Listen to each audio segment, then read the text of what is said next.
आज फिर मेरा छोटा भाई मेरे कमरे में सोने के लिए आ गया था। मैं पहले तो हैरान हुई कि अचानक मेरे भाई को मेरे कमरे में सोने का जुनून क्यों चढ़ गया। मगर मैं जब भी उससे पूछती तो वही कहता कि इसको अब अकेले कमरे में सोने से डर लगता है। मुझे अपने छोटे भाई पे बहुत ही प्यार आया था और मैं उसको अपने साथ सुला लिया।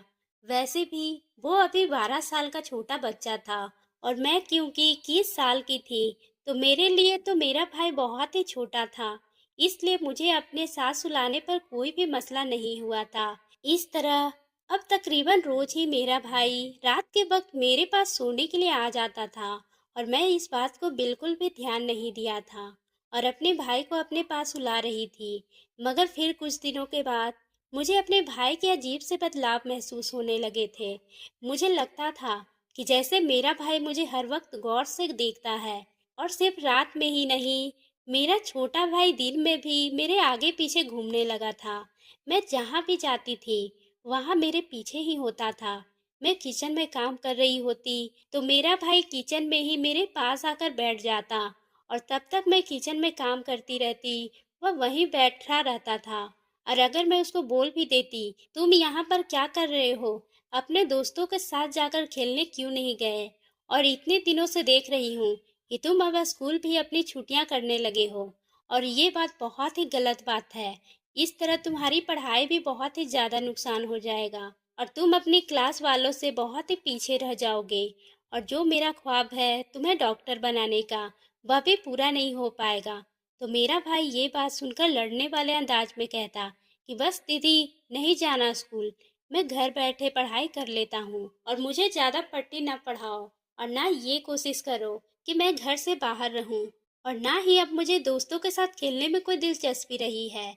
मैं अब बड़ा हो गया हूँ और अपने घर में आपके साथ रहना चाहता हूँ, तो बार बार मुझे एक ही बात मत करा करो। मैं अपने भाई की बातें सुनकर हैरान होने लगी थी, क्योंकि वो अपनी आदत फितरत से हटकर सारे काम कर रहा था, जबकि वो ऐसा नहीं था। वह अपनी पढ़ाई से लेकर बहुत ही ज़्यादा सीरियस था और दिन रात अपनी पढ़ाई के लिए बहुत ही मेहनत करता था और अपनी क्लास में वो सबसे ज़्यादा टॉपर बच्चा था। और स्कूल में भी आकर थोड़ा देर आराम करने के बाद शाम को अपने दोस्तों के साथ खेलता था। शुरू में मेरे छोटे भाई की यही रूटीन रही थी, तो फिर इसको अब ऐसा क्या हो गया था कि वह दिन रात मेरे सर पे सवार रहने लगा था। सिर्फ इतना ही नहीं, मैंने महसूस किया था कि वह घर बैठे मुझ पर ही नजर रखता था और उसकी नजरें मुझे अंदर तक उतरती महसूस होती थी। अब तो उससे भी मुझे घबराहट सी होने लगी थी। मैं जब भी सोने की तैयारी करती, मेरा छोटा भाई मेरे कमरे में आ जाता और मुझे कहता कि मुझे आपके साथ सोना है। पहले तो मैं अपने छोटा बच्चा समझकर अपने पास सुला लेती, मगर फिर मैंने महसूस किया कि वह रात को मेरे पास आता तो उसकी हालत बहुत ही अजीब महसूस होती थी। उसकी आंखें लाल हुई रहती थी और अजीब तबीयत का लग रहा था। और जब भी मैंने अपने भाई से पूछती, तो तुमको क्या हुआ है, तुम्हारी तबीयत ठीक नहीं लग रही थी, मुझे वो कहता कि नहीं दीदी, मैं ठीक हूँ, तबीयत थोड़ी अजीब हो रही है, सुबह तक ठीक हो जाऊंगा। मैं उसकी बात पर बहुत ही हैरान होती, मगर मेरा भाई अब बड़ा हो रहा था और मैं इसको किसी भी बात के लिए टोका था तो वह बुरा मानते हुए मुझसे लड़ाई करने लगता था। इसलिए मैं इसको ज्यादा कुछ नहीं कहती थी। मगर अब कुछ दिनों से उसके रवैया बहुत ही ज्यादा बदलने लगे थे और फिर एक दिन मैं अपने छोटे भाई से बहुत ही डर गई थी। जब आधी रात को प्यास लगने की वजह से मेरी आँख खुली, तो मैंने देखा, मैं देखकर हैरत में पड़ गई थी कि मेरा छोटा भाई जाग रहा था और फिर मुझे ही देख रहा था। फिर मैंने उसको बोल दिया कि तुम बड़े हो रहे हो, तुम अपने कमरे में सोया करो। मेरी बात सुनकर वह गुस्से से बोलने लगा, ठीक है, अगर मैं बड़ा हो गया हूँ तो ये घर छोड़कर चला ही जाता हूँ, फिर आपको मेरी तरफ से कोई भी परेशानी नहीं होगी। अपने छोटे भाई के मुंह से ये बात सुनकर मैं दंग रह गई थी और फिर मैंने फौरन उसको बोल दिया था, नहीं, तुम घर छोड़ने की बात मत करो। अगर तुमको मेरे साथ ही सोना है और मेरे साथ ही रहना है तो तुम वैसा ही करो। मैं तुमको कुछ नहीं बोलूंगी, बस ये घर छोड़ने की बात कभी मत करना। वह मेरी बात पे चुप हो गया, मगर मैं अब पूरी तरह से परेशान रहने लगी थी। और फिर एक दिन मुझ पर अपने भाई की इस हालत का राज खुला था, जिसने मेरे रोंगटे खड़े कर दिए थे और इतना घटिया हरकत कि सोचा भी नहीं जा सकती है, जो मेरे साथ मेरे भाई ने की थी। और मेरे भाई की हरकत ने मुझे जीते जी मार दिया था। जो कुछ भी हुआ था वह मेरे होश उड़ाने के लिए काफी था। मैंने सोचा भी नहीं था कि जिंदगी कभी मुझ पर इस मोड़ पर भी लाकर खड़ा कर देगी। बाद में मुझे खुद के नजर में लाने के लायक भी नहीं रहूंगी। उस रात मैं जिंदगी बदल डाली थी, जब एक रात तबीयत ठीक ना होने की वजह से मैं जल्दी सो गई। और तब नींद में मुझे एहसास हुआ कि कोई झटके से मेरे बिस्तर पर है। मेरी आँख खुली और फिर इससे पहले कि मैं कुछ समझती, मेरे भाई ने मेरे ऊपर, हम 3 भाई बहन थे और हमारी बदनसीबी ने हमारे माँ बाप बहुत ही जल्दी हमें इस दुनिया में अकेले छोड़ गए थे। मैं उस वक्त 14 साल की लड़की थी और मेरा भाई 8 साल का था। जब एक रोज हमें स्कूल भेजकर माँ बाप और बड़ा भाई अपने किसी जानने वाले के घर गए थे, तब वापसी आते हुए मेरे माँ बाप और भाई का बहुत ही बुरी तरह से रोड एक्सीडेंट हुआ और वह तीनों मौके पर ही चल बसे। मैं उस वक्त अपनी क्लास में बैठी पढ़ाई कर रही थी, जब मुझे टीचर ने बुलाया और ये खबर सुनाई थी। ये खबर मुझ पे बिजली की तरह गिर गई थी।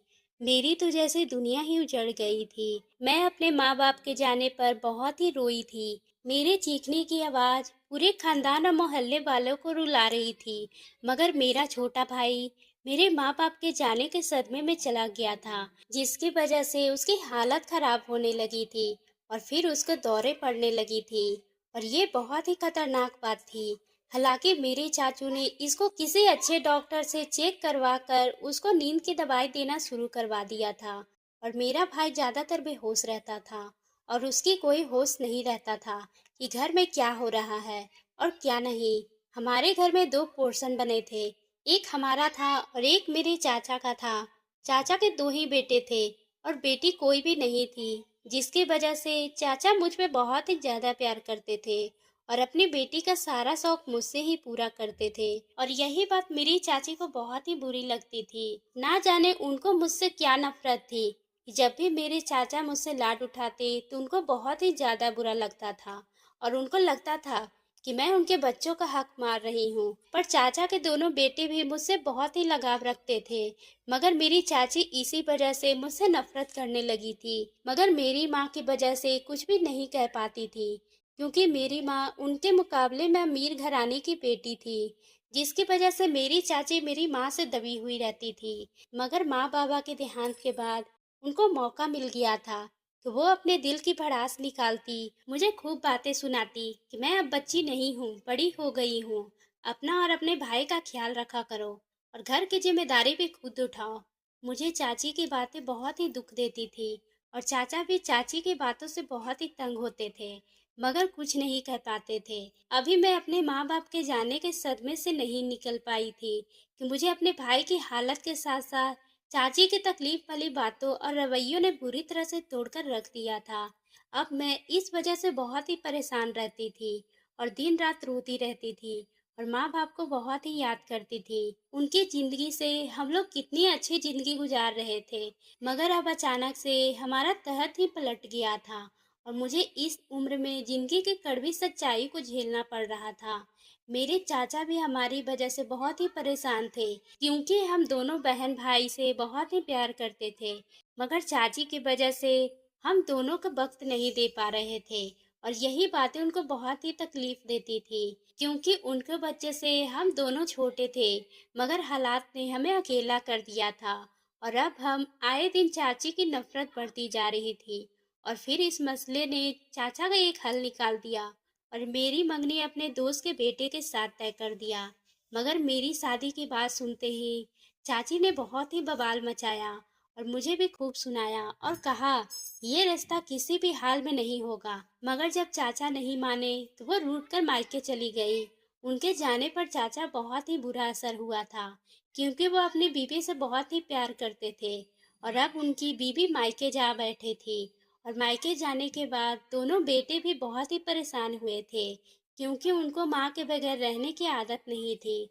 तब मजबूरन चाचा ने चाची की बात करने का फैसला कर लिया और मेरे मामा को बुलाकर उनकी निगरानी में पूरा घर दिखाकर हमारा हिस्सा मेरे मामा को दे दिया और हमारा हिस्सा लेकर घर अलग खरीद कर वहाँ शिफ्ट हो गए।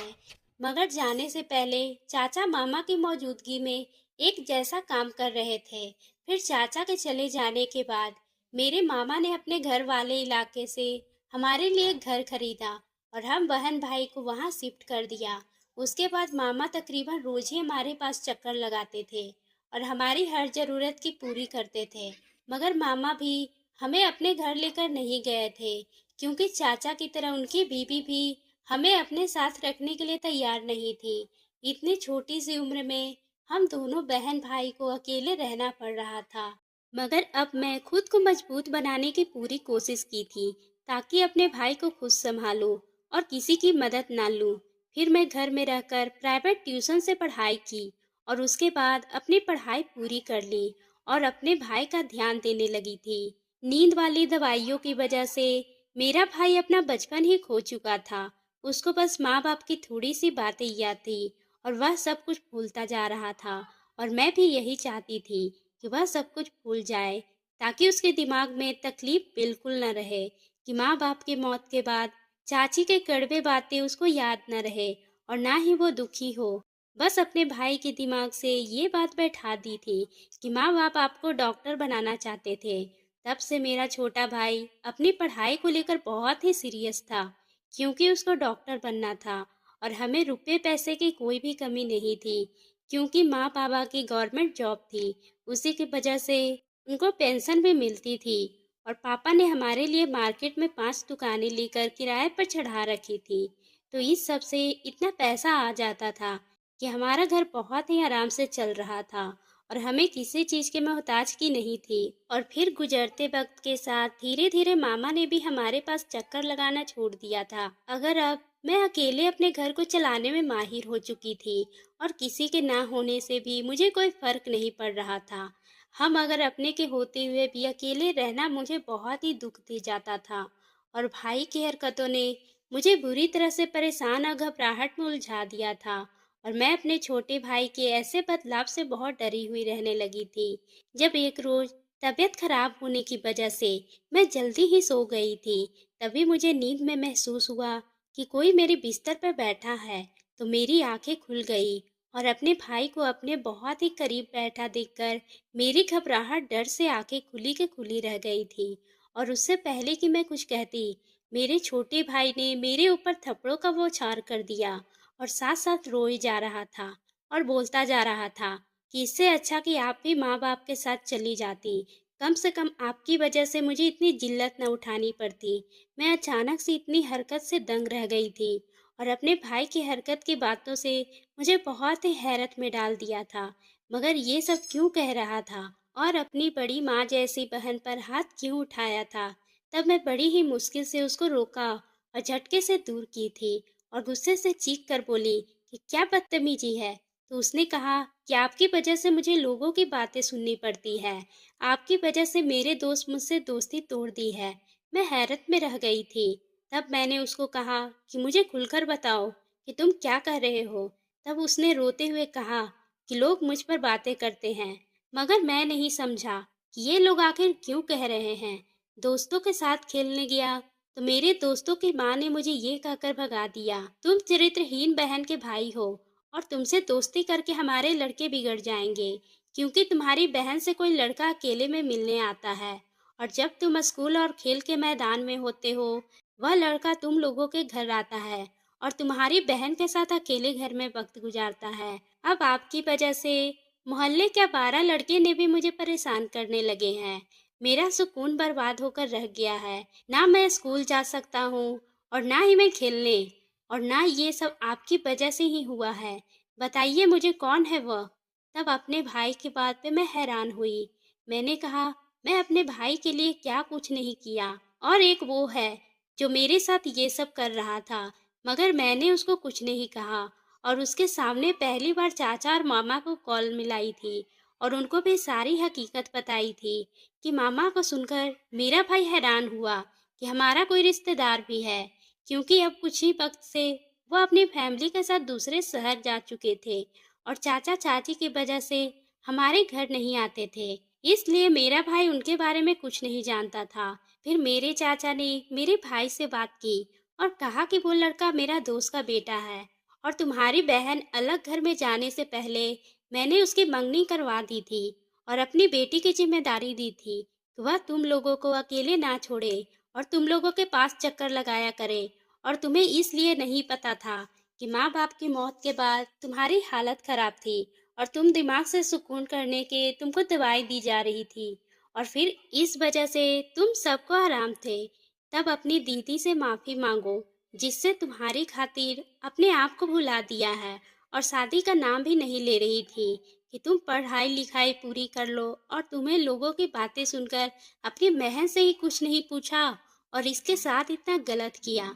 चाचा की बात सुनकर मेरा भाई बहुत ही शर्मिंदा हुआ और मुझसे माफी मांगने लगा, मगर मैं बहुत ही ज्यादा दुखी हुई थी और मैंने उसको कमरे से निकाल दिया। अभी मुझ में इतना हौसला नहीं था कि मैं ज्यादा देर तक किसी से नाराज नहीं रह सकती थी, मगर कभी कभी हमें भी कुछ वक्त चाहिए होता है। पुरानी बातों को भूलकर मैं आगे बढ़ने के लिए मैं भी अपने आप को वक्त देना चाहती थी और कुछ ही महीनों के बाद मेरी शादी हो गई। अब मैं अपने पति के साथ और अपने भाई के साथ एक ही घर में रहने लगी थी और चाची ने भी मुझे स्वीकार कर लिया था। तो दोस्तों, आपको ये कहानी कैसी लगी? अगर पसंद आई हो तो आप मेरे चैनल को सब्सक्राइब करना ना भूलें और बेल आइकन को भी प्रेस कर लें।